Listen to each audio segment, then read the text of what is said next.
যারা জিহাদ করে তারা আল্লাহর প্রিয়। ওয়াজাহিদু ফিল্লাহি হাক্কা জিহাদিহি, যেমন করে জিহাদ করা দরকার ঠিক তেমন তেমন আল্লাহর জন্য জিহাদ করো। অনেকে মনে করে জিহাদ মানে তলোয়ার, জিহাদ মানে AK-47, জিহাদ মানে মাথার মধ্যে কালো পাগড়ি তারপরে বোম ফুটানো। আছে না নাই? না, এটা ভুল ধারণা। জিহাদ হচ্ছে আল্লাহর জমিনে আল্লাহর দ্বীনকে বাস্তবায়নের জন্য প্রাণান্তকর প্রচেষ্টা, যে সময় যেটা লাগে।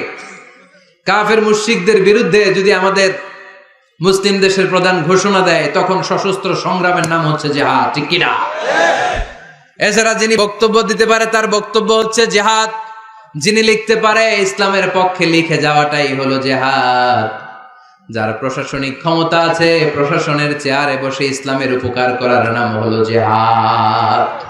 অনেকে জিহাদের সাথে জঙ্গিবাদকে গুলায়, আছে না নাই?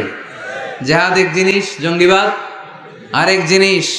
জঙ্গিবাদ হচ্ছে মানুষের অকল্যাণ করা, মানুষের সম্পদকে নষ্ট করা, মানুষের উপর জুলুম করা হচ্ছে জঙ্গিবাদের অপর রূপ। চিল্লায় বলেন ঠিক কিনা?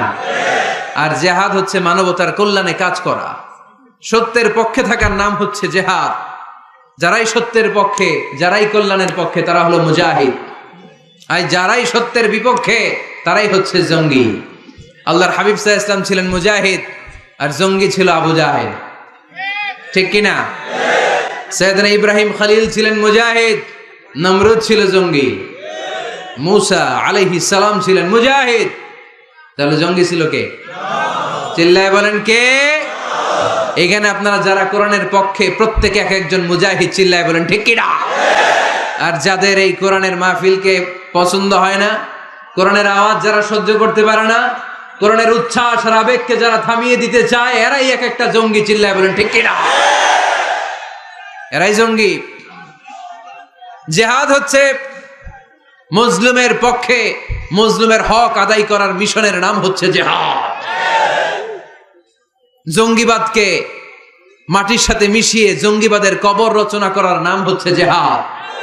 সমাজ থেকে জঙ্গিপনা দূর করার নাম হচ্ছে জিহাদ। তার মানে জিহাদ এক জিনিস, জঙ্গিপনা আরেক জিনিস, ঠিক কিনা? এক সাহাবী এসে বললেন, ইয়া রাসূলুল্লাহ, আপনি আমাকে সফরের অনুমতি দেন। বিষ্ণু বললেন, সফর করার দরকার নাই, জিহাদে নেমে পড়ো। ইন্না সিয়াহাতা উম্মতি আল জিহাদু ফি সাবিলিল্লাহ। আমার উম্মতেরা যখন জিহাদে নেমে পড়ে, আমার উম্মতের জিহাদ হলো সফর। সুবহানাল্লাহ পড়ে। সফর করলে এটা জিহাদ হয়ে যাবে। তাহলে মুমিন বান্দার 4 নম্বর গুণ হচ্ছে সাইহুনা। মুমিন বান্দারা সফর করে আল্লাহর সৃষ্টি বৈচিত্র্য দেখে আল্লাহকে চিনতে চায়। সাইহুনার দ্বিতীয় ব্যাখ্যা হচ্ছে সাইমুনা, তারা আল্লাহর খুশির জন্য রোজা রাখে। সাইহুনার 3 নম্বর ব্যাখ্যা হচ্ছে আল মুজাহিদুনা।